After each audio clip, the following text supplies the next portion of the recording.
இப்படி இந்த சமூகம் ஒரு இளைஞனை முன்னேற்றி கொண்டு வருவதில் அதிக பொறுப்பு வகிக்குதா இல்லை பெற்றவங்களான நம்ம அதிக பொறுப்பு வகிக்கிறோமாங்கிறது தான் இந்த தலைப்பு. இப்போ இந்த ரெண்டு பட்டிமன்றத்தில் பேசுறதுக்காக யார் முதல்ல அடையாளப்படுத்திடுறேன் சொல்லிடுறேன். உங்களாம் தெரிஞ்ச முகங்கள் தான் நீங்கள் பார்த்துருப்பீங்க, இருந்தாலும் அவங்களை அறிமுகப்படுத்த வேண்டியது பட்டிமன்ற மரபு. முதலாவதாக திரு நாகமுத்து பாண்டியன், நீங்கள் எல்லாரும் பார்த்துருப்பீங்க விஜய் தொலைக்காட்சியுடைய தமிழ் பேச்சு எங்கள் மூச்சு நிகழ்ச்சியில். அவருக்குன்னு ஒரு தனி பாணி, அவருக்குன்னு ஒரு பாணி, அவருக்குன்னு ஒரு பாணி, ரெண்டையும் வச்சு மக்கள் எல்லாம் பெரிய அளவில் கவர்ந்த ஒரு சுவாரஸ்யமான பேச்சாளர். அவர் கூட சேர்ந்து பேசுவதற்கு வயதில் மூத்தவர்களாக இருந்தாலும் கூட தம்பியின் நலன் கருதி இந்த மேடையிலே அமர்ந்திருக்கிற அக்கா நாகை வருணனி, பொதுவாக வர்ணனை மாதிரி பேசணும்போம், அவங்க பேர்லேயே வர்ணனையோட வந்திருக்கிறாங்க. அடுத்து இந்த பக்கம் இல்லைங்க, பெற்றோர்லாம் ஒன்றுமே கிடையாது, சமூகம் சொசைட்டி தான் பிள்ளைகளை வளர்க்குது. ஒரு இளைஞனுடைய வாழ்க்கையில் மாணவனுடைய வளர்ச்சியில் சொசைட்டிக்கு தான் பெரிய பங்கு இருக்கு. அந்த பங்கு என்னவா இருக்குன்னு பேசுறதுக்கு தம்பி லட்சுமி நாராயணன் ஒரு நல்ல கைதட்டு நீங்களாம் கொடுக்கணும். தேவகோட்டையிலிருந்து கிளம்பி வர்றாரு, தேவையில்லாமல் வந்தார் நீங்கள் நினைக்கக்கூடாது, ஒரு பெரிய தேவையோட லட்சியத்தோட கனவோட வந்திருக்கிறாரு. அந்த கனவு நினைவாகுதாங்கிறத அவர் பேசி முடிச்சு இறக்கும்போது நமக்கு தெரியும். அவரோட இசைந்து பேசுவதற்கு இப்போ பன்முகத்தன்மைன்னு சொல்லுவோம்ல, நான் பார்த்து ரசிக்கிற சொற்பமான பேச்சாளர்களில் ஒரு கிராம பட்டிமன்றம், அங்கேயும் இவங்க இருக்கிறாங்க. ஒரு அரங்க பட்டிமன்றம், அங்கேயும் இவங்க இருக்கிறாங்க. ஒரு நகைச்சுவை பட்டிமன்றம், அங்கேயும் பேசுகிறாங்க. அம்பேத்கரை பற்றி பேச வேண்டிய இடத்துலையும் பேசுகிறாங்க. ஒரு அரசியல் மேடையிலையும் நின்று விளையாடுறாங்க. இப்படி பன்முகத்தன்மை கொண்ட எந்த தலைப்பிலும் நின்று எதிர்த்து முட்டி மோதக்கூடிய திறன் படைத்த நீலவேணி அவர்கள் நமக்காக பேராவூரணியிலிருந்து வந்திருக்காங்க. பேராவூரணி, தேவகோட்டை, கும்பகோணம், நாகப்பட்டினம், நான் சென்னை, இப்படி ஒரு 5 ஊர்லேருந்து வந்து திருநெல்வேலி மண்ணில் அல்வா சாப்பிட்டு போகிறதுக்கோ அல்வா கொடுக்கறதுக்கோ வரலை. ஏதோ எங்களால் முடிஞ்ச நல்ல அறிவை உங்களுக்கு கடத்திட்டு போகலாம் அப்படிங்கிற ஒரு பெரிய ஆசையில் வந்தேன். நிஜமாவே இன்னைக்கு தான் இந்த ஊருடைய சிவன் கோயிலை போய் சுற்றி பார்த்தோம். ரொம்ப வருத்தமாக இருந்தது, நேரம் பத்தலையேன்னு. எவ்வளவு அழகான சிற்பம், எவ்வளவு அழகான கலை நுணுக்கம், எவ்வளவு அழகான, பார்த்துக்கிட்டே இருக்கலாம். கற்சிலையும் அழகா இருக்கு, வெங்கலச்சிலையும் அழகா இருக்கு, அம்பாளும் அழகா இருக்கிறாங்க, திருமாலும் அழகா இருக்கிறாரு, சிவபெருமானும் அழகா இருக்கார். கொஞ்ச நேரம் சுத்திக்கிட்டு இருந்தா நம்மளும் அழகாயிருவோம் போருக்கு அந்த கோயிலுக்குள்ள. அப்படி அவ்வளவு அழகான ஒரு கோவிலை பார்க்க நேரம் இல்லையேன்னு ஓடி வந்தோம். அப்புறம் இன்னைக்கு தான் முதல்ல இருட்டு கடையை பார்க்கலான்னு போனேன். கரெக்டாக அந்த வளைவு வரும்போது இடது பக்கம் பார்க்காம வலது பக்கம் பார்த்துட்டேன். இன்னைக்கு மிஸ் ஆயிடுச்சு. கடைக்குள்ளதான் இருட்டா இருக்கும். எனக்கு அந்த கடையே இருட்டா இருக்கு. 3 வாட்டி திருநெல்வேலி வந்துட்டு ஒரு தடையும் பார்க்க முடியல. அது சொன்னாங்க, தம்பி கடை தான் இருட்டு, ஆனால் ஒரு கல்யாணம் ஒன்று பண்ணாங்க, மிரட்டுன்னு மிரட்டிட்டாங்க. இருட்டில் இருந்து கூட இந்த உலகிற்கு வெளிச்சம் காட்ட முடியும் என்று காட்டுகிற திருநெல்வேலியில இந்த தலைப்பை எடுத்துக்கொண்டு வந்து உங்ககிட்ட சேர்க்கறதுல கூடுதல் மகிழ்ச்சி இருக்கு. ஏன்னா அத்தனையும் பதிவாகுது. பேச்சாளர்களே 5 பேர் தான் இருக்கோம், கேமரா 15 இருக்கு. அதுபோக உங்க செல்போன்லாம் நீங்க உள்ள வச்சுக்கிட்டு வேற எடுத்துக்கிட்டு இருக்கீங்க. இது லட்சக்கணக்கான மக்கள்கிட்ட போகுங்கிற பெரிய நம்பிக்கை எங்களுக்கு இருக்கு. இந்த நிகழ்வை ரொம்ப சுவாரஸ்யமா எடுத்துட்டு போகணும் அப்படிங்கிற பெரிய விருப்பத்தோட முதலாவதாக பெற்றோர்களுக்கு தான் அதிக பொறுப்பு இருக்கு அப்படின்னு பேசுறதுக்கு என் உற்ற தோழரும் நல்ல உரையாளரும் நகைச்சுவை பேச்சாளருமான நாகமுத்து பாண்டியனை உங்க கைதட்டலோட வருக அன்போடு வரவேற்கிறேன். நாகமுத்து பாண்டியன் நகைச்சுவை பேச்சாளர்னு சொல்லி அனுப்பியிருக்கேன். பாடி லாங்குவேஜ் நகைச்சுவை எடுக்காது, நீங்க பேசிதான் நகைச்சுவை பண்ணணும். பழம்பெரும் மொழியே, என் நாவுக்கும் கரத்துக்கும் பலம் தருகின்ற மொழியே, ஊனே உயிரோடு கலந்த உணர்வே, தேனே திகட்டாத அமுதமே, தரணி எங்கும் பவனி வரும் மொழிக்கெல்லாம் தாயே தமிழே நீ வாழி என்று சொல்லி என் தாய் தமிழை வாழ்த்தி வணங்கி என் உரையை நான் தொடங்குகின்றேன். பாவம் கைதட்டுங்க, இல்லைன்னா டிசப்பாயிண்ட் ஆயிடுவாரு. நீங்க நல்லா தட்டினா நல்லா பேசுவார், உண்மை அனுபவத்தில் சொல்றேன். நீங்க கைதட்டலைன்னா பாதி மறந்துடுவார் அவரு. இந்த உலகத்தில் எல்லோரும் சம்பாதிச்சு தான் சாப்பிடுவாங்க. ஆனால் மாற்றாக சாப்பிட்டு சாப்பிட்டு வீடியோ போட்டு சம்பாதித்த டிஜிட்டல் உலகின் முடிசூடா மன்னன் எங்கள் நடுவர் அவர்களே, எவ்வளவு வயிற்றுச்சலோட இருக்கிற ஆளெல்லாம் கூட்டி வந்திருக்கேன் பாத்தீங்களா பேச்சாளர். எண்ணணி எதிரணி பேச்சாளர் பெருமக்களே, புத்துணர்ச்சி மிக்க திருநெல்வேலி வாழ் ரசிக பெருமக்களே, உங்கள் அனைவருக்கும் என்னுடைய வணக்கத்தை நான் தெரிவித்துக் கொண்டு என் உரையை தொடங்குகின்றேன். இன்னும் தொடங்கலையா? நடுவர் அவர்களே, நாம திருநெல்வேலியில நின்று பேசிக்கிட்டு இருக்கோம். திருநெல்வேலிக்கு பெயர் காரணமே நெல்லுக்கு வேலி. நெல்லை விதைச்சவன் தான் பாதுகாப்பா பொறுப்பா வேலி போட்டு அதை வளர்க்கணும். அது மாதிரி பிள்ளைய பெற்றவங்க தான் அதை பொறுப்பா பாதுகாப்பா வளர்க்கணும். பெற்றோர்களே நான் பேச வந்திருக்கேன். நல்லா இருந்துச்சு. ஆனா எதிரணியில ஒரு பூமரங்கள் ஒரு பூமராண்டி உட்கார்ந்துருக்காங்க. அந்த பூமரங்கள் பூமராண்டி நீங்க எனக்கு அப்புறம் பேச போறீங்க. என்னை நீங்க சொன்னா சொல்லிட்டு போங்க. நான் தான் முதல்ல சொன்னேன், நான் தான் ஜெயிச்சேன். எதிரணியில் இருக்கிற பூமரங்கள் பூமராண்டி என்ன சொல்றாங்க அப்படின்னா, சமுதாயம் தான் இளைஞர்களை உருவாக்கணும் அப்படின்னு அவங்க சொல்றாங்க. அது அந்த காலம். பெற்றோர்கள் அப்பெல்லாம் படிக்கல, அவ்வளவா விவரம் தெரியாது. அந்த இளைஞன் சமுதாயத்தில் போய் அனுபவப்பட்டு சமுதாயமா அந்த இளைஞனை உருவாக்கும். அது அந்த காலம். இந்த காலம் அப்படி அல்ல. காலம் மாறி போச்சு. பெற்றோர்கள் படிக்கிறாங்க. இந்த சமுதாயத்தை ஏற்கனவே பார்த்த அனுபவம் இருக்கு அவங்கிட்ட. தான் பட்ட கஷ்டம் என் மகன் மகள் படக்கூடாது அப்படின்னு நினைச்சு பொறுப்பா சமுதாயம் உருவாக்குறதுக்கு முன்னாடியே ஒரு பெற்றோர் நல்ல இளைஞனை உருவாக்குறாங்க. இதுல என்ன சிறப்பு தெரியுமா? ஒரு காலத்தில் சமுதாயம் எல்லாம் சேர்ந்து இளைஞர்களை உருவாக்குனுச்சு. இப்போ இளைஞர்கள் எல்லோரும் சேர்ந்து புதிய சமுதாயத்தை உருவாக்கி கொண்டிருக்கிறார்கள். நல்ல பாயிண்ட் சொல்லும் போது நீங்க எழுதுறீங்க நடுவர் அவர்களே. நீ ஒரே ஒரு பாயிண்ட் தான் நல்லா சொல்லியிருக்க, எழுதுனேன். அது உங்களுக்கு அதனால நீங்க காலம் மாறி போச்சு. அதனால எதிரணிக்கு பேசுறதுக்கே வேலை இல்லை. பேசாம திருநெல்வேலி பஸ் ஸ்டாண்டுக்கு போய் சாந்தி அல்வா கடையில் அல்வா வாங்கிட்டு நீங்க கிளம்புங்க. அங்க போனாலும் உங்களால ஒன்றும் பண்ண முடியாது. எங்க பார்த்தாலும் சாந்தி சாந்தியா இருக்கும். எதுல வாங்குறதுன்னு தெரியாது. அங்க போனாலும் உங்களால ஒன்றும் பண்ண முடியாது. நீங்க மாறுங்க. புறநானூறு சொல்லுது, இன்று சாந்தி அல்வா கடையில் அல்வா வாங்கணும்னா இன்று புறந்தறுதல் என் தலை கடனே. ஒரு தாய் பிள்ளையை பெற்பது அவளுடைய கடமை. அவனை சான்றோன் ஆக்குவது சான்றோன் ஆக்குதல் தந்தைக்கு கடனை. தகப்பன் அவனை சான்றோன் ஆக்கணும். புறநானூரே சொல்லிருச்சு. நீங்க என்னையா அதை மறுக்க வந்திருக்கீங்க?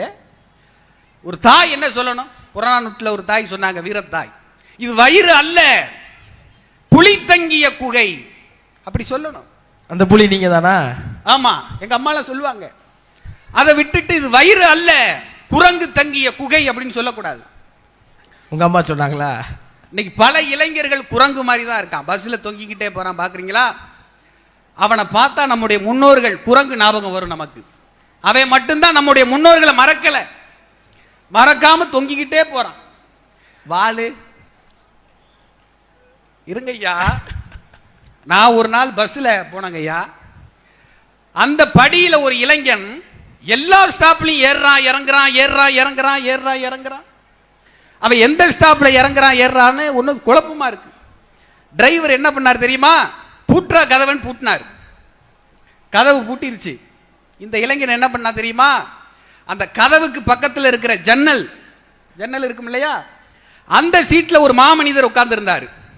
2 செருப்பையும் கழட்டினான். ஜன்னல் வழியா அந்த மாமனிதர் கையில கொடுத்தான். அந்த மாமனிதர் அப்படியே வாங்கிட்டார். அந்த மாமனிதர் வேற யாரும் இல்லை, நான் தான். அவன் கொடுத்தான் செருப்பை, நான் வாங்கிட்டேன். அப்படியே வச்சுட்டு நிக்கிறேன். இப்ப என்ன பண்ணா? பஸ் எடுத்துருச்சு. ஜன்னல் கம்பியை ஒரு கையை பிடிச்சான். ஏன் கழுத்துல ஒரு கையை போட்டு இறுக்கிக்கிட்டான். கையை எடுறான்னே. கையை எடுத்தா கீழே விழுந்து செத்துருவேன், செத்தா ஆவி ஒன்னையும் கூட்டிட்டு போயிருவேன் பயமுறுத்துறான். எடுக்கவே இல்லை. யார் லட்சுமி நாராயணா? அது அந்த ஏறக்குறைய அந்த இளைஞன் மாதிரி தான் இருந்தான். முகத்தை போட்டு தேய்க்கிறான். எத்தனை நாள் குளிச்சாங்கன்னு தெரியல. முகத்தை போட்டு தேய்க்கிறான். அவன் கொடுத்த செருப்பு ரோட்ல போட்டு தேய்ச்சி வச்சிருப்பான் போல இருக்கு. அது வேற கப்படிக்குது. அவன் முடி காத்துல பறந்து என் வாயில படுது. ஏண்டா அந்த ஜன்னல் சீட்ல உட்கார்ந்தோம்னு ஆயிருச்சு. இதுல என்ன கொடுமை நீங்க கேட்கணும். அவன் போன் அடிச்சிச்சு. அந்த ரிங்டோனை கேளுங்க. யார் அவ, அவ இவ, அவ இவன் அப்படின்னு அடிக்குது. என்ன பாட்டுன்னு தெரியல. ஒழுங்கா வரும்போது ப்ரிப்பேர் பண்ணிட்டு வரணும், இதுதான் சொல்றது. சரியாவே தயார் பண்ணாம என்ன பாட்டு அது, அவ இவன், அதை எதுக்கு தயார் பண்ணிக்கிட்டு. ரிங்டோன் அடிச்சிச்சு. அட்டன் பண்ணுன்னா அட்டன் பண்ணேன். ஸ்பீக்கர்ல போடுன்னா ஒரு ஸ்பீக்கரையே ஸ்பீக்கர்ல போடுன்னா. எவன் மூஞ்சில முழிச்சேன்னு தெரியல. ஸ்பீக்கர்ல போட்டேன். அவ காதலி போல இருக்கு. ஹலோன்னு சொன்னான். அவன் என்ன பண்ணான் தெரியுமா? அவன் ஸ்டாப் இன்னும் வரலையா? சீக்கிரம் இறக்கி விடுங்கய்யா. எவ்வளவு நேரம் அவன் என்ன பண்ணான் தெரியுமா? கண்ணை மூடிக்கிட்டு செல்போன்ல உம்மா உம்மா உம்மான்னு கொடுத்தான். கண்ணை மூடிக்கிட்டு கொடுத்ததுல 5 முத்தத்தை அங்க கொடுத்தா, 5 முத்தத்தை என் வாயில கொடுத்துட்டான். கேட்கிறப்ப ரொம்ப கொடூரமா இருக்கையா. எவ்வளவு கொடூரமா இருக்கு. அப்ப ஒரு இளைஞன் பஸ்ல தொங்கிக்கிட்டு போறான். என்னையா அந்த சமூகம் இப்படி இருக்குன்னு பாக்குறவன் சொல்ல மாட்டான். என்ன தெரியுமா சொல்லுவான்? என்னையா பிள்ளைய வளர்த்திருக்காங்க அப்படிதான் சொல்லுவான். நல்ல பிள்ளையை வளர்ப்பது பெற்றோர்களுடைய கடமை. அதை நீங்க எதிரணி மறக்க கூடாது. இப்ப தாய் கிழவின்னு ஒரு ரீசெண்டா ஒரு படம் வரப்போகுது, தெரியுமில உங்களுக்கெல்லாம்? தாய் கிழவின்னு ஒரு படம் ரீசெண்டா வரப்போகுது. அதுல சில காட்சிகள் வெளியாகிருக்கு.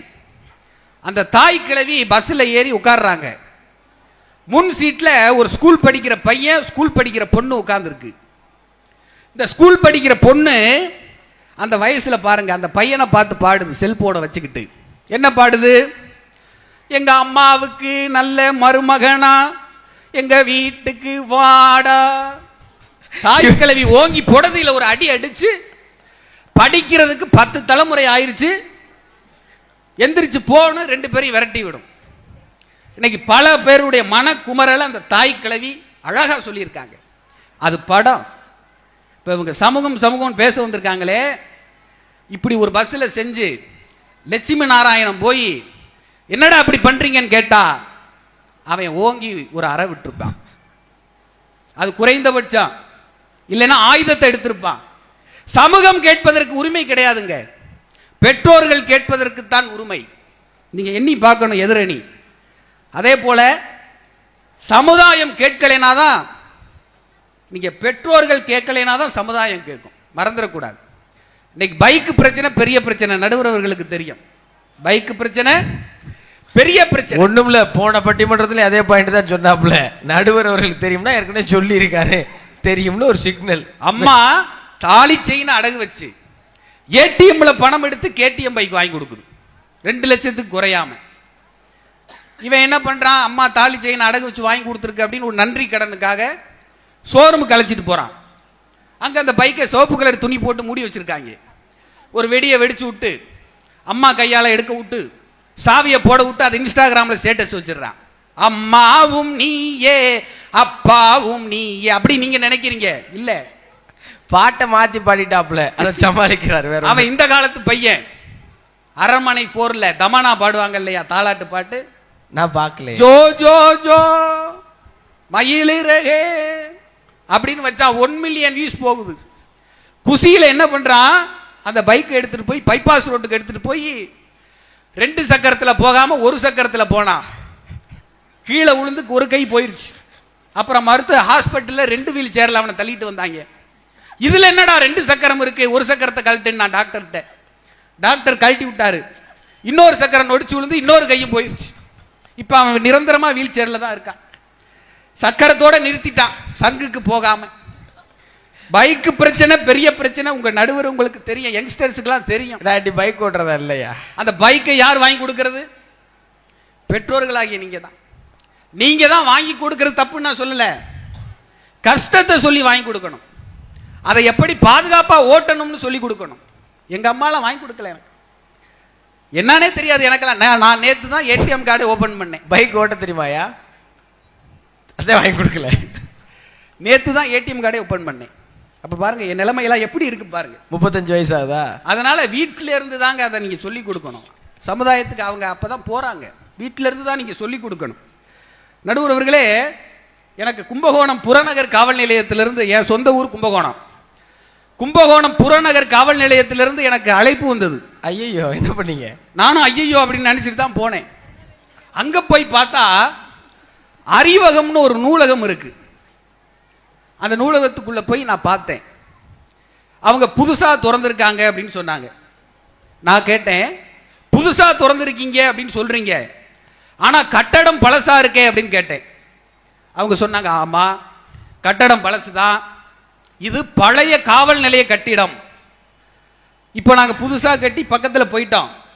இந்த பழைய கட்டிடத்தை இடிக்க கூடாதுன்னு சொல்லி நாங்க பெரும் முயற்சி பண்ணி நூலகமா இன்னைக்கு மாத்தி வச்சிருக்கோம் அப்படின்னு அவர் சொன்னார். நல்ல முயற்சி, நிஜமாவே ஒரு நல்ல கைத்தட்டல் கொடுங்க, அரங்கம் நிறைந்த கைதட்டல். அந்த பெரும் முயற்சியை செய்தவர் பேர் வந்து காவல் ஆய்வாளர் ரமேஷ் அப்படிங்கிறவர். அதுல ஒரு போர்டு போட்டிருந்துச்சு, ஆற்றுப்படுத்துனர் அறை. நான் கேட்டேன், என்ன சார் இது ஆற்றுப்படுத்துனர் அறை அப்படின்னு. அந்த காவல் ஆய்வாளர் சொன்னார், சின்ன சின்ன தவறுகள் செய்யும் இளைஞர்களை நாங்க இங்க உட்கார வச்சு பெற்றோர்கள் அந்த இடத்தில் இருந்து நாங்க அறிவுரை சொல்லுவோம், பெற்றோர்கள் செய்ய வேண்டியதை நாங்க இங்க செய்கிறோம்னு அவர் சொன்னார். அப்ப பெற்றோர்கள் செய்ய தவறினால்தான் அது சமூகத்துக்கு போகும் என்பதை நீங்க மறந்துடக்கூடாது. நல்ல கை தட்டணும். நீங்க நல்லா சொன்னா கண்டிப்பா தட்டுவாங்க. ஐயா, தேசப்பிதா காந்தி மகானை நம்ம எடுத்துக்கணும். சிறு வயதில் புகை பிடித்து அதுவும் வட்ட வட்டமாக விட்டு அண்ணனுக்காக திருடி. காந்தி புகைப்பிடித்தார், ஓகே, வட்ட வட்டமா விட்டார், நீங்க பார்த்த சுயசரிதையில இருக்குங்க ஐயா, நான் எதுவும் சொல்லல, மிகைப்படுது. எப்படி காந்தி வட்ட வட்டமா விட்டு எழுதியிருக்காரு, இருக்கு, சுயசரிதையில இருக்கு. பாருங்க, நம்ம எல்லாம் புத்தகம் படிக்கலைன்னா படிச்சாலுங்க என்னெல்லாம் நம்ம காதுல பூ சுத்துறாங்கன்னு. சுத்துங்க, சீக்கிரமா சுத்துங்க. இப்ப முதல்ல இருந்து தான் வரணும். தேசப்பிதா காந்தி மகான் சிறு வயதில் புகை பிடித்து அதுவும் வட்ட வட்டமாக விட்டு அண்ணனுக்காக திருடி இப்படி செய்யக்கூடாத தவறுகளை எல்லாம் செய்கிறார் காந்தி. அவர் செய்த தவறுகளில் சில தவறுகளை ஒரு கடிதத்திலே எழுதி, அதாவது அப்பாவுக்கு மன்னிப்பு கடிதம் எழுதி ஒரு மேசையிலே வைத்து விட்டு மூலையில் போய் ஒளிகிறார். அப்பா வருகிறார், கடிதத்தை படிக்கிறார். படிக்க படிக்க அவர் கண்களில் இருந்து நீர் வழிகிறது. அந்த கண்ணீர் துளிகளில் கடிதம் நினைந்து இரண்டாக கிழிகிறது. காந்தி செய்த தவறுகளும் அழிகிறது. அந்த தந்தையின் கண்ணீர் துளிதான் சாதாரண காந்தியை மகாத்மா காந்தி ஆக்கியது. இப்ப பாருங்க, திருத்த வேண்டியது யாருடைய கடமை? பெற்றோர்களுடைய கடமை. கலாம் ஐயாவை எடுத்துக்கணுங்க ஐயா. ராமேஸ்வரத்தில் அவர் சிறுவயதாக இருக்கும்போது இரவு உணவு நடக்குது அவர் வீட்டில். கலாமினுடைய அம்மா சப்பாத்தி சுட சுட சுட சுட கலாம் சாப்பிட்டு கொண்டே இருக்கிறார். கலாம் வந்து உங்களை மாதிரி நல்லா சாப்பிடக்கூடிய ஒரு பையன். ஆமா, பையன். சின்ன சின்ன வயதுல சொல்றேன். அம்மா சுட சுட கலாம் சாப்பிட்டுக்கிட்டே இருக்கார். ஒரு கட்டத்துல அம்மாவுக்கு வச்சிருந்த சப்பாத்தியும் கலாம் சாப்பிட்டுறார்.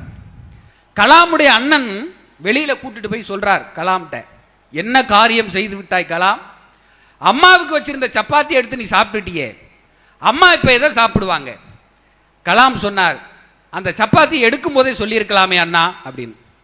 அண்ணன் சொன்னார், எப்படி சொல்லுவாள் தாய், தான் சாப்பிடாவிட்டாலும் தன் மகன் சாப்பிட வேண்டும் என்று நினைப்பவள் தான் தாய். அப்ப கலாமுக்கு ஒரு பதபதைப்பு வருது, அடுத்தவங்க சாப்பிட வேண்டியதை நம்ம எடுத்துட்டோமே. அந்த பதபதைப்பு அவர் குடியரசுத் தலைவர் ஆகி பதவி காலம் முடிந்து வெளியே வர வரைக்கும் அவர் மனதில் இருந்துச்சு. அம்மா அன்னைக்கு சப்பாத்தி சுட சுட சுட சுட சுட்டதுனால தான் கலாம் எதையும் குடியரசுத் தலைவர் மாளிகையிலிருந்து சுடாம வெளியே வந்தார். இத கலாமே எதிர்பார்க்க மாட்டேயா. நிஜமாவே ஏதோ ஒரு பெரிய கருத்து சொல்ல போறீங்க ஊருக்கு.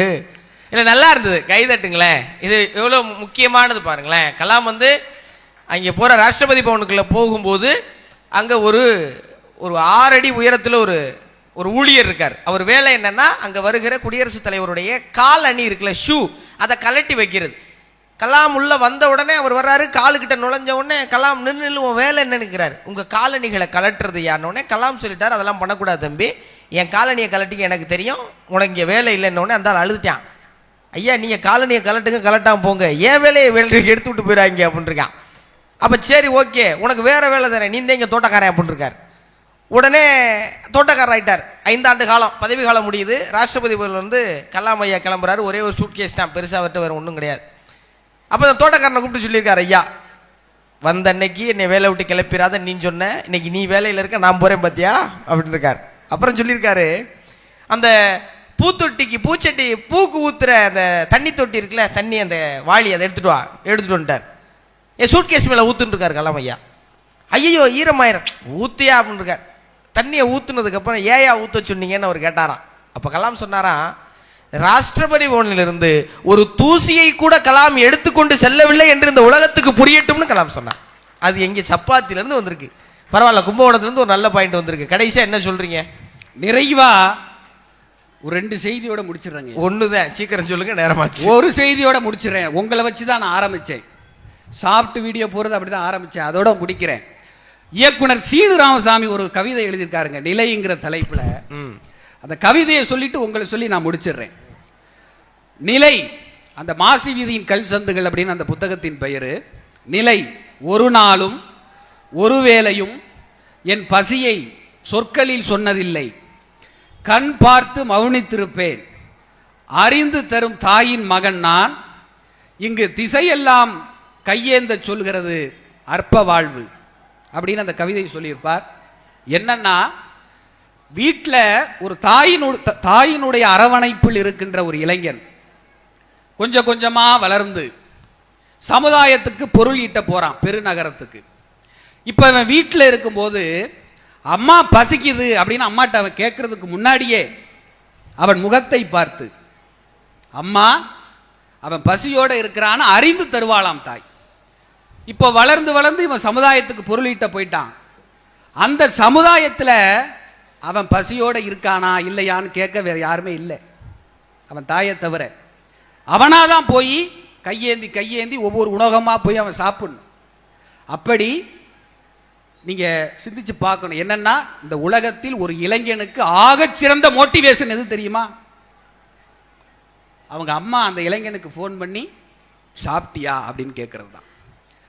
அப்படி முத்துக்குமரனினுடைய, அவர் என்னுடைய நண்பன், அதனால பெயர் சொல்லிட்டேன், மதிப்பிற்குரிய நடுவரையா அவர்களுடைய அம்மா, இவர் சென்னையிலே கஷ்டப்படுகிற போதெல்லாம் இரவு நேரத்தில் போன் பண்ணி மகனே சாப்பிட்டியா, முத்துக்குமரா சாப்பிட்டியான்னு கேட்ட போது, இதை யாரு சொன்னா, எங்க அம்மாவா நானாவும்?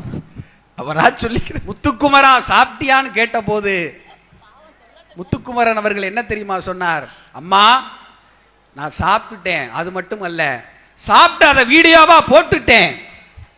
அந்த மகிழ்ச்சி, அந்த அது என்னங்க ஐயா, அது ஒன்றும் இல்லைங்க, ரொம்ப நாள் இன்ஸ்டாகிராமில் வீடியோ போடுறாரு, வியூஸ் வர மாட்டேங்குது.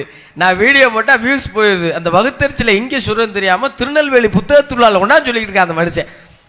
அந்த ஆறுதல், அந்த தாய் கொடுத்த ஆறுதல் தான் இன்னைக்கு நீங்கள் இவ்வளோ பெரிய உயர்ந்த இடத்தில் அமர்ந்திருக்கிறீர்கள். ஆகவே நல்ல இளைஞனை, சாதனை இளைஞனை உருவாக்குவது 100% அல்ல 200% பெற்றோர்களின் கைகளில் தான் இருக்கிறது. நன்றி, வணக்கம். நல்ல நல்ல ஒரு அரங்கம் நிறைந்த கைதட்டு கொள்ளுங்க. நாகமுத்து பாண்டியன் எனக்கு ரொம்ப காலமாக தெரியும். இவ்வளவு அறிவுபூர்வமாக அவர் பேசி நான் பார்த்ததே கிடையாது. திருநெல்வேலி புத்தக திருவிழா மேடை நாகமுத்து பாண்டியனையே இவ்வளவு அறிவுபூர்வமாக பேச வைத்திருக்கிறது. அவரே ரொம்ப அழகா ஒரு பாணியை கையாண்டார். பெற்றோர்கள் நல்லா வளர்த்து எடுத்தா பிள்ளையோட நிலைமை கலாமா வந்து நிற்கும், காந்தியா வந்து நிற்கும். பெற்றோர்கள் நல்வழிப்படுத்தலைன்னா அது காவல் நிலையத்தில் போய் நிற்கும்னு ரொம்ப தெளிவாக அதை கொண்டு வந்து கரை சேர்த்தாரு. பார்த்தீங்களா, ரொம்ப நுட்பமான ஒரு சாதாரண கவிதை. எங்க நடுவர் ஐயா அண்ணாசிங்காரர்கள் சொல்வார், பள்ளியில் ஆசிரியர்கள் பிரம்பை கீழே போட்ட போது சமூகத்தில் காவலர்கள் லத்தியை கையில் எடுத்து விட்டார்கள் அப்படின்னு ஒரு கவிதை சொல்வார். இது பெற்றோர்களுக்கும் தகும். இன்னைக்கு ரொம்ப யதார்த்தத்தை பேசணும்னு நான் விரும்புகிறேன். இந்த தலைமுறை பிள்ளைகள் இருக்கிறாங்கல்ல, ரொம்ப அறிவுபூர்வமாக இருக்காங்க, ரொம்ப ஆற்றல் மிகுந்தவர்களாக இருக்காங்க, ஹைப்பர் ஆக்டிவாக இருக்காங்க, இன்டலெக்சுவலாக இருக்கிறாங்க. ஆனால் சொன்ன பேச்சை கேட்க மாட்டாங்க. செல்போனை கொடுறான்னா அவன் நம்மளை முறைக்கிறான், நம்ம பயந்து வீட்டுக்குள்ளே போக வேண்டியிருக்கு. எங்கேயோ ஒரு இடத்துல இந்த பிள்ளையை தடுமாறிடுமோங்கிற பயம் நமக்கு இருந்துக்கிட்டே இருக்குல்ல. எங்கேயோ ஒரு இடத்துல இந்த பிள்ளை திசை மாதிரி போயிருமோ, இந்த பிள்ளை நல்லா வராமல் எங்கேயாவது கீழே விழுந்துருமோங்கிற பயம் இருந்துக்கிட்டே இருக்குல்ல. இங்கே யாரு காப்பாற்ற வேண்டி இருக்கு இந்த பிள்ளைங்கிறதா இந்த பட்டிமன்றத்துடைய கேள்வி. பெற்றோரா சமூகமா? இன்னைக்கு இருக்கிற பெற்றோர்கள் பிள்ளைகளுக்கு என்ன சொல்றது இல்லை தெரியுமா? நோ சொல்றதே இல்லை, நோ சொல்றதே இல்லை. என்ன இல்லைன்னு சொல்றாங்க, நான் பட்ட கஷ்டத்தை என் பிள்ளை படக்கூடாது. சரிதானே? இங்க இருக்கிற பெற்றோர்கள் ஆமாண்ணா கைதுட்டுங்க. எல்லா பெற்றோரும் நான் பட்ட கஷ்டத்தை என் பிள்ளை படக்கூடாது, எனக்கு கிடைக்காத எல்லாம் என் பிள்ளைக்கு கிடைக்கணும். எனக்கு கிடைக்காத எல்லாம். சைக்கிள் ஆசைப்படுறானா சைக்கிள், செல்போனா செல்போனு, பைக்கா பைக்கு, லைசன்ஸ் எடுக்கிற வயசே வரல, பரவாயில்ல புள்ள ஆசைப்படுறாங்கல்ல. அவன் விருப்பப்படுகிற எல்லாம். ட்ரெஸ்ஸு முன்னாடிலாம் தீபாவளி பொங்கல் மிஞ்சி போனால் பிறந்த நாள் வருஷத்துக்கு 3 ட்ரெஸ்ஸு, மாதத்துக்கு 3 ட்ரெஸ் வாங்குறான். கேட்கறதுலாம் கிடையாது, ஆர்டர் பண்ணுறேன், ஆன்லைன் வெளியே வாசல் வந்து நிற்கிது, பெட்டியோட ஒரு பையன் நிற்கிறான், பேமெண்ட் அப்பா கொடுக்க வேண்டியது, உள்ள ட்ரெஸ்ஸு போயிடுது. என்ன வாங்குறானே தெரிய மாட்டேங்குது. இப்போ எதுக்கும் நோ சொல்லாமல் வளருகிற அந்த பிள்ளைகள் இருக்கிறாங்கல்ல, அவன் எங்கோ ஒரு இடத்துல இந்த சமூகம் சொல்லுகிற நோ இருக்குல்ல, அதை சந்திக்க முடியாம தவறான முடிவுகளை எடுக்கிறது பெற்றோர்களின் வளர்ப்பில் வந்து சாடி விழுகுது. ரொம்ப மனசு நொந்த ஒரு தகவல் சொல்றாங்க. ஒரு குழந்தை அம்மா கிட்ட நூடுல்ஸ் கேட்டிருக்கு. அம்மா வாங்கி தர மாட்டேன்னு சொல்லிட்டு பிள்ளைக்கு சர்ப்ரைஸ் பண்ணலான்னு கடைக்கு போயிருக்காங்க. என்ன வாங்குறதுக்கு? பிள்ளை கேட்ட நூடுல்ஸை. வந்து பார்க்குறக்குள்ள பிள்ளை வீட்டு உத்தரத்தில் தொங்குதுங்க. நடக்குது செய்தி, பொய் இல்லை, எல்லாரும் தெரியும் தானே. கேம் விளையாடாதரா அப்படின்னு அம்மா சொன்னதுக்கு ஒருத்தன் செத்து போயிட்டாங்க. முன்னாடிலாம் 12ஆவதுல 10ஆவதுல பாஸ் ஆகலைன்னா பிள்ளை உயிரை மாச்சுக்குவாங்க, நம்ம மனசு வருந்துவோம். இப்போ கேம் விளையாடாதரா, படிடா, வாங்கித்தர முடியாதுடான்னா ஒரு பிள்ளை உயிரை மாச்சுக்குதுன்னா அந்த பிள்ளைய யார் அப்படி பழக்கப்படுத்தினது? இப்போ உங்கள் வீட்டு பீரோலாம் தங்கம் வைரம் காசு பணம்லாம் இருக்கும். என்ன மண்டையாட்டுறீங்க? நிறைய வச்சுருக்கீங்களா? இருக்கும். எங்கள் வீட்டு பீரோவில் என்ன இருக்குன்னு தெரியுமா? முறுக்கு, அதிரசம், பிஸ்கெட்டு. நெசமா எங்கள் அம்மா ஒரு நாளைக்கு 2 தான் கொடுப்பாங்க. மறுபடியும் பீரோக்குள்ளே பூட்டி வச்சுக்கிடுவாங்க. அதுக்கு மேலே மறுநாள் கிடைக்காது. இதுக்கு மேலே இன்னைக்கு கிடைக்காதுன்னு பழகுனதுனால தான் சென்னையில் 3 வேளை சோறு கிடைக்காத போதும் நான் வெறும் வயிற்றோட கிடந்து போராடி இருக்கேன். இன்னைக்கு பெற்றோர்களுக்கு எங்கேயோ தடுமாறிடுறாங்கல்ல. அப்படி தடுமாறினா சிரமம்னு நாகமுத்து சொல்றேன்.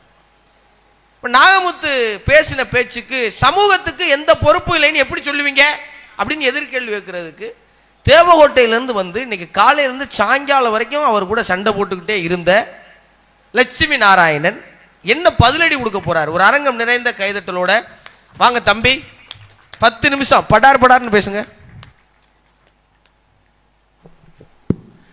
எங்கும் தமிழ் எதிலும் தமிழ் என்னும் நிலை வேண்டும். எங்கள் கவி பாரதி எண்ணப்படி வேண்டும். சங்கத்தமிழ் மதுரத்தமிழ் முத்துத்தமிழாக தமிழே என் உயிராகி உணர்வாகி மூச்சாக வேண்டும் என்று அன்னை தமிழை போற்றி பணிந்து என்னுடைய உரையினை துவங்குவதிலே நான் பெருமகிழ்ச்சி அடைகிறேன். திருநெல்வேலி அப்படின்னாலே அல்வாவுக்கும் அருவாவுக்கும் தான் ஃபேமஸ்ங்கிற நிலையை மாற்றி அறிவார்ந்த ரசிகர்களுக்கும் ஃபேமஸ் என்பதை நிரூபித்திருக்கிற ரசிக பெருமக்களுக்கு சிறப்பான வணக்கம். உண்மையாவே திருநெல்வேலினாலே நடுவர்களே பொருணை நாகரிகம் நாங்க. ஆனால் நான் சொல்றேன், திருநெல்வேலி பொருணை நாகரிகம் அப்படிங்கிறத தாண்டி இது ஒரு கருணை நாகரிகம். பேச்சாளர்கள் நல்ல பாயிண்ட் பேசினா கருணையோடு கைத்தட்ட வேண்டும் என்கிற நாகரிகம் இங்கே தான் இருக்கிறது நடுவர்களே. அதுக்கும் கைதட்டு வாங்கல, நீ எதுக்கு தான் கைதட்டு வாங்க போற? நல்ல பாயிண்ட் சொல்லி கைதட்டு வாங்கிட்டு பேசாம நல்லா கை தட்டுறாங்க. நீங்க நெகட்டிவா பேசாம இருங்க.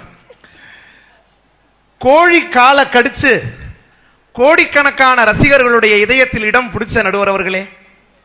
தம்பி, நான் பெரியாரை பத்தி பேசியிருக்கேன், சரி, அம்பேத்கரை பத்தி பேசியிருக்கேன், தமிழ் பேச்சு எங்கள் மூச்சுல நிறைய நல்ல விஷயம் பேசியிருக்கேன். வர்ற எல்லாரும் நான் கோழிக்கறியை கடிச்சதை பத்தி மட்டுமே பேசியிருக்கேன். தயவு செஞ்சு வேற பேசுங்க. பிக் பாஸுக்கு போயிட்டு வந்ததுக்கு அப்புறமும் யாரிடமும் பிகு பண்ணாத நடுவர்களே. வேண்டாம், இதெல்லாம் அப்ப காலையிலே உன்னைய பேசாதன்னு சொன்னேன். நான் பிக் பாஸுக்கு போனா மட்டும் பத்தாது, என் தம்பி லட்சுமி நாராயணனையும் பிக் பாஸ் வீட்டுக்கு அனுப்பாம நான் ஓய மாட்டேன் என்பதை உன்னைய திருநெல்வேலி கூட்டு வந்தது தப்புன்னு நினைச்சுக்கிட்டு இருக்கேன் என்று உறுதிமொழி ஏற்றிருக்கிற இந்த பட்டிமன்றத்தினுடைய நடுவராக வீற்றிருக்கிற அழகிலே கனரா பேங்காக, அறிவிலே இந்தியன் ஓவர்சீஸ் பேங்காக, பார்வையில் பாரத் ஸ்டேட் பேங்காக, அன்பிலே மெர்கண்டைல் பேங்காக எங்களை போன்ற பேச்சாளர்களுக்கு சம்பளத்தை அள்ளி கொடுப்பதிலே ரிசர்வ் பேங்காகவும் விளங்குகிற நடுவர் ஐயா அவர்களுக்கு நேரத்தில் நான் சுவிஸ் பேங்கா இருப்பேன். இன்னும் 8 நிமிஷத்துல முடிக்கலைன்னா நானே பிடிச்சில் தாந்து சேர்ல உட்கார வச்சிருவேன். நீங்க நல்லா தாராளமானவரும் தெரியும் எங்களுக்கு. பணம் கொடுக்கறதுலையும் சரி, பேச்சாளர்களுக்கு நேரம் கொடுக்கறதுலையும் சரிங்கிற ஒரு நம்பிக்கை தான். என்ன தலைப்பு கொடுத்துருக்கீங்க நடுவர் அவர்களே? அது தெரியாமத்தான் இவ்வளவு நேரம் ஆத்திக்கிட்டு இருந்தியா நீ? நாங்க என்ன பாவம் பண்ணோம் இப்படி ஒரு தலைப்பை கொடுத்துருக்கீங்களே எங்களுக்கு? நீ பாவம் பண்ணல தம்பி, அங்கிருந்து என்னை நம்பி வந்து உட்கார்ந்துருக்காங்கல்ல, இவங்க தான் பாவம் பண்ணியிருக்காங்க. சாதனை இளைஞர்களை உருவாக்குவது பெற்றோரா சமூகமான்னு நீங்க கொடுத்திருந்தா கூட ஈஸியா பேசியிருக்கலாம். ஆனால் பொறுப்பு என்கிற ஒரு வார்த்தையை சேர்த்து எங்கள் தலையிலே மிகப்பெரிய பொறுப்பை நீங்கள் கொடுத்திருக்கிறீர்கள். அந்த நம்பிக்கையை நிச்சயமா நாங்க காப்பாற்றுவோம். இன்னைக்கு எங்க இளைஞர்கள் எப்படி இருக்கான் சார்? எப்படி இருக்கான் சொல்லிடுறா, தயவு செஞ்சு முடியலடாங்களா. எங்க இளைஞர்கள்ட்ட போய் ஒரு கேள்வியை கேட்டு பாருங்க. நிம்மதினா என்ன, சந்தோஷம்னா என்னன்னு மட்டும் கேளுங்க. சின்ன வயசுல இந்த ரெண்டு பேரையும் எப்பயோ கேள்விப்பட்ட மாதிரியே இருக்கேன்னு யோசிக்கிறான். யாருக்கும் நிம்மதி இல்லை, யாருக்கும் சந்தோஷம் கிடையாது. காலையில எந்திரிக்கும் போது உங்க இன்ஸ்டாகிராம் ரீல்ஸ்ல சீக்ரெட் ஆஃப் சக்சஸ் சீரீஸ் பார்க்கறான், மோட்டிவேஷன் ஆயிடுறான்.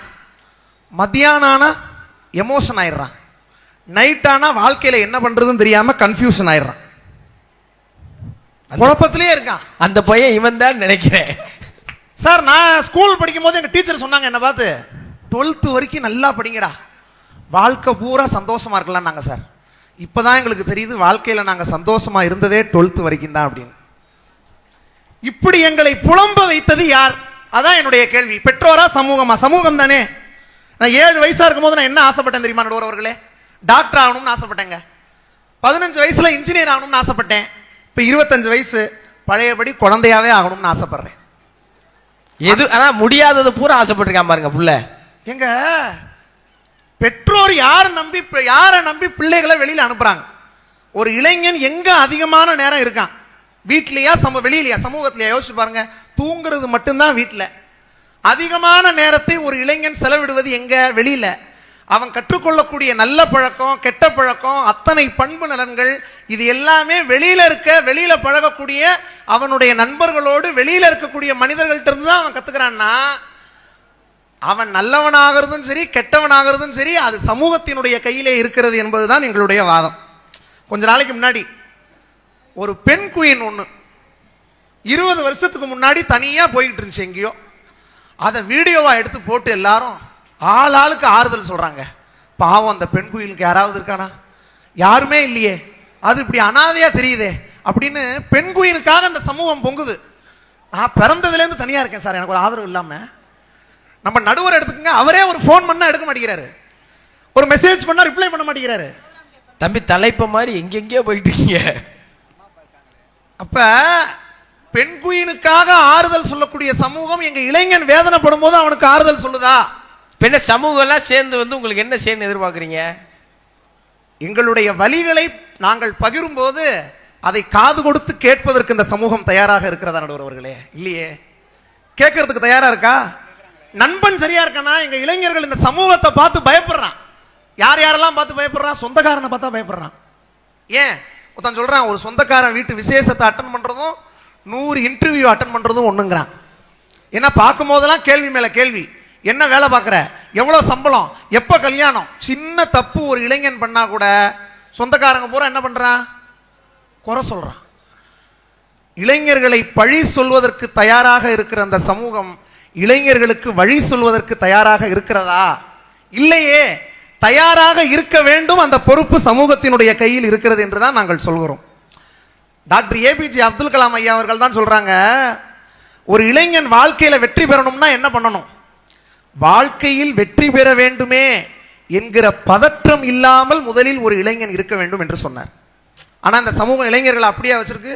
இப்பவே ஜெயிச்சிரு அப்படின்னு அவனுக்கு நெருக்கடி கொடுத்து கொண்டே அவனை போட்டு அவசரப்படுத்திக்கிட்டே இருக்கிறது இந்த சமூகம். உண்மையா இல்லையா? எத்தனை பேர் இன்னைக்கு நைட்டு படுத்தோடனே தூங்குறான் சார் இளைஞர்கள்.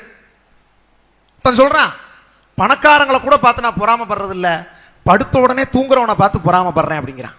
தூக்கமே இல்லை. தூக்கமே இல்லாம ஆக்குனது யார் நடுவர்களே? உங்க செல்போன் தான் தம்பி.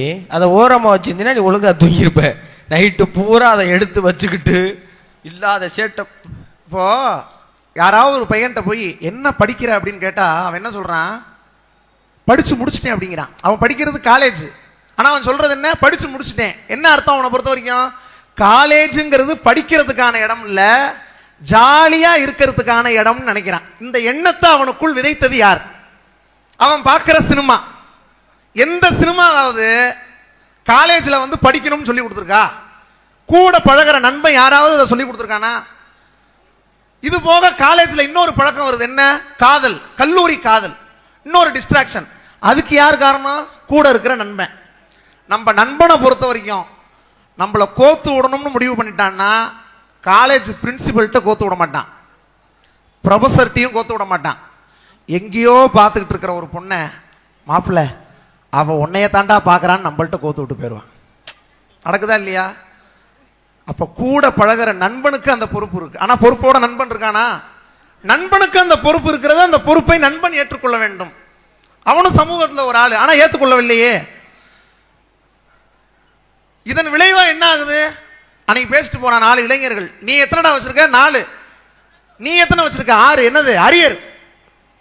ஆளுக்கு ஒரு அவார்டு வாங்கின மாதிரி பேசிட்டு போறான். சார் நீ 4 வச்சிருக்க, நான் 6 வச்சிருக்கேன் அப்படின்னு. சரி, இப்போ காலேஜ் படிச்சு முடிச்சுட்டாங்க. அதுக்கு அடுத்து வேலைக்கு போறான். வேலை கிடைக்குதா? அதுக்கு இந்த சமூகம் எவ்வளவு அழுத்தங்களை கொடுக்கிறது. காம்படிட்டிவ் எக்ஸாம் எழுதுன்னு சொல்லுது, எழுதுறான். அதுக்கப்புறமும் வேலை தேடி போறான். என்ன கேட்கறாங்க? எக்ஸ்பீரியன்ஸ் இருக்கா? வேலை தேடி போறவனை பார்த்து எக்ஸ்பீரியன்ஸ் இருக்கான்னு இந்த சமூகம் கேட்குது. வேலைன்னு ஒன்று கொடுத்தாதானே சார் அவனுக்கு எக்ஸ்பீரியன்ஸ்னு ஒன்னே இருக்கும். வேலைன்னு ஒன்று கொடுத்தாதானே எக்ஸ்பீரியன்ஸ் இருக்கும். வேலையே கொடுக்காம எக்ஸ்பீரியன்ஸ் இருக்கான்னு கேட்குதே. அப்ப இந்த சமூகம் பொறுப்பற்று தானே இருக்கிறது. நடுவர் அவர்களே, ஒரு லஞ்ச ஒழிப்புத்துறை அதிகாரியாக ஒரு இளைஞன் ஆக வேண்டும் என்று ஆசைப்பட்டால் கூட அவனிடம் கூட இந்த சமூகம் லஞ்சம் கேட்கிறதா இல்லையா? மகனுக்கு பர்த் சர்டிபிகேட் வாங்குறதுக்கு அப்பா லஞ்சம் கொடுக்க வேண்டியிருக்கு. அப்பாவுக்கு டெத் சர்டிபிகேட் வாங்குறதுக்கு கூட மகன் லஞ்சம் கொடுக்க வேண்டியிருக்குன்னா எப்படிப்பட்ட ஒரு சமூகத்தில் நாம் வாழ்ந்து கொண்டிருக்கிறோம் என்பதை நாம் சிந்தித்து பார்க்க வேண்டும். சொல்றேன், ரெக்கமெண்டேஷன்ங்கிற ஒரு வார்த்தை, ரெக்கமெண்டேஷன் என்கிற ஒரு வார்த்தை இருப்பதனால்தான் படித்த பல இளைஞர்களுக்கு இந்த சமூகத்திலே ரெஸ்பெக்ட் என்பது இல்லாமல் போய்விட்டது என்று ஒருவன் எழுதுகிறான். உண்மையா இல்லையா? அதோட அடுத்த விஷயம் வாங்க, கல்யாணம். நம்ம 90s கிட்ஸ் பசங்கள்ட்ட பூரா கேட்டு பாருங்க சார். சுனாமியை பார்த்திருக்கியா? பார்த்திருக்கேன் அப்படிங்கிறான். கொரோனாவை பார்த்திருக்கியா? பார்த்திருக்கேன். அப்ப என்னதான் நீ பார்க்கல? கல்யாணத்தை தவிர வாழ்க்கையில எல்லாத்தையும் பார்த்திருக்கேன் அப்படிங்கிறான். ஒழுங்கா படிச்சு நல்ல வேலைக்கு போனா வரப்போகுது. என்ன காரணம்? கல்யாணமே பிசினஸ் மாதிரி ஆயிடுச்சு இன்னைக்கு. பணம் இல்லாம ஒரு பொண்ணுக்கு கல்யாணம் ஆகாம இருந்தா வரதட்சணை கொடுமை. ஆண்களுக்கு மட்டும் எப்படி இருக்கு? எவ்வளவு கண்டிஷன் போடுறீங்க இந்த சமூகத்துல. விலை உயர்ந்த கார் இருக்கணும், 5 இலக்கத்துல சம்பளம் வாங்கணும், நாத்தனார் இருக்கக்கூடாது, தனி குடித்தனம் வேணும், 1 லட்சம் கண்டிஷன் போட்டு அவனுக்கு கல்யாணமே ஆகாம கிடக்கு. சரி, எதுவுமே நாங்க சாதிக்க முடியலையே, கல்யாணம்னு ஒண்ணு பண்ணி ஒரு பொண்ணு வந்ததுக்கு அப்புறமாவது நாங்க சாதிக்கலாம்னு பார்த்தா அதுலயும் இந்த சமூகம் மண்ணள்ளி போட்டுருச்சு. என்னோடவர்களே, இப்ப எனக்கெல்லாம் 26 வயசு சார். என் நிலைமை என்ன யோசிச்சு பாருங்க. நீ திருநெல்வேலி எதுக்கு தம்பி வந்தீங்க? எனக்கு தெரியல. எல்லாத்துக்கும் ஒரு கூடுதல் பலனை எதிர்பார்த்துதான். நேரம் ஆச்சு தம்பி, உன் பலன் முடிஞ்சிருச்சு. நிறைவா எல்லாரும் படம் பார்க்கறாங்க. பார்க்கிற சினிமா ஏதாவது ஒரு நல்ல விஷயத்தை கத்துக் கொடுக்குதா? நீ நல்ல படம் பார்த்தீங்கன்னா நல்ல கத்து கொடுத்துருக்கோம். நம்ம இளைஞர்கள் என்ன சொல்றான்? பரீட்சையில பாஸ் ஆனாலும் சரி, ஃபெயில் ஆனாலும் சரி, லவ் சக்சஸ் ஆனாலும் சரி, லவ் பிரேக்கப் ஆனாலும் சரி, எல்லாத்துக்கும் அவனு கேட்கறான். என்ன ட்ரீட் வைடா மாப்பிள்ளன்னு கேட்கறான். என்ன கேட்கறான்? எல்லாத்துக்கும் ட்ரீட் வைடா. இதை கத்துக் கொடுத்தது யார்? பெற்றோரா? குடிக்கிறதுக்கு யார் கத்துக் கொடுத்தா? பெற்றோர் கத்துக் கொடுத்தாங்களா? இந்த வீட்லயாவது சமூகம் தானே கற்றுக் கொடுத்தது. எங்க பல பள்ளி கல்லூரிகள் இருக்கக்கூடிய இடத்துல 100 மீட்டர் தூரத்துல எந்த ஒரு போதைப் பொருளையும் விற்கக்கூடாது என்று சட்டம் சொல்லுகிறது. ஆனா ஒரு பெட்டி கடையில கூட கஞ்சாவை கூட மிட்டாயை போல் விற்கக்கூடிய நிலைமை இன்றைக்கு இருக்கிறது என்றால், டிமிக்ஸ் என்கிற ஒரு தொண்டு நிறுவனம் நடத்திய ஆய்வுல சொல்றாங்க, இன்னைக்கு 16 வயசுல இருந்து 25 வயசு இருக்கக்கூடிய இளைஞர்கள்ல 3இல் 1 இளைஞன் போதைக்கு அடிமையாகி இருக்கிறான். 1950ல அதிகமாக மது அருந்தக்கூடிய இளைஞர்களுடைய வயது சராசரி வயது 23 இருந்தது. 1990ல 19 வயதாக இருந்தது. 2026லே மது அருந்துகிற இளைஞர்களுடைய சராசரி வயது 13 என்கிற ஒரு நிலை இன்றைக்கு இருக்கிறது என்றால் இதற்கு யார் காரணம்? சிந்தித்து பார்க்க வேண்டும். சமூகம் தான் காரணம். ஆகவே எங்க இளைஞர்கள் எல்லா வகையிலும் வாழ்க்கையில் வெற்றி பெற்று எந்த கெட்ட பழக்கமும் இல்லாம நல்ல பழக்கங்களை, நல்ல பண்பு நலன்களை அனைத்தையும் கற்றுக்கொண்டு வாழ்க்கையில் சாதனை படைக்க வேண்டும் என்றால் அவன் மிக அதிகமாக பழகுகிற, மிக அதிகமாக நேரம் செலவழிக்கிற இந்த வெளி உலகத்தில் இருக்கக்கூடிய இந்த சமூகம், அங்கே இருக்கக்கூடிய மனிதர்கள், அவர்களுக்குத்தான் அந்த பொறுப்பு இருக்கிறது. ஒருவனை, ஒரு குழந்தையை இளைஞனாக வளர்ப்பது வேண்டுமானால் பெற்றோருடைய பொறுப்பாக இருக்கலாம். ஆனால் அவனை சாதனை இளைஞனாக வார்க்கிற பொறுப்பு இந்த சமூகத்திற்குத்தான் இருக்கிறது என்கிற ஒரு நல்ல தீர்ப்பை நீங்கள் வழங்க வேண்டும் என்று சொல்லி நல்ல வாய்ப்பிற்கு நன்றி கூறி விடைபெறுகிறேன். நன்றி, வணக்கம். வாழ்த்துகள், வாழ்த்துகள் தம்பி. சமூகத்துக்கு ஒரு இளைஞனுடைய வளர்ச்சியில எவ்வளவு பொறுப்பு இருக்கு அப்படிங்கிறத தெளிவா சொன்னார். அவர் இளைஞர்களுடைய பிரச்சனையை சொன்னாரா, இல்ல அவருக்கு என்னெல்லாம் பிரச்சனை இருக்குங்கிறத சொன்னாரா, அப்படிங்கிறத நம்ம நுட்பமா போய் பார்க்க வேண்டாம். ஏன்னா அவர் ஒரு இளைஞன், அவரே நம்பிக்கிறார். அந்த நம்பிக்கையின் அடிப்படையில் எல்லா பக்கமும் இருந்து நாங்கள் இந்த சமூகத்தினால இறுக்கி பிடிக்கப்படுகிறோமே, எங்களை யார் காப்பாத்துறதுங்கிற ஒரு கேள்வி கேட்கிறார்ல. சமூகத்தை விடவும் பெற்றோர்கள் தானே பிள்ளைகளோட அதிகமான நேர செலவு. சமூகத்திலே ஒரு பிள்ளை பிறக்குது, சமுதாய கூடத்திலே ஒரு பிள்ளை பிறக்குது, வீட்டில் தானே பிறக்குது, அப்பா அம்மாவுக்கு தானே பிறக்குது. அப்போ இந்த அப்பா அம்மாவுக்கு தானே பொறுப்பு அதிகம் அப்படின்னு பேசுறதுக்கு நாகையிலிருந்து வந்திருக்கிற சகோதரி வர்ணனி அவர்கள் ஒரு நல்ல கைதட்டல் கொடுங்க.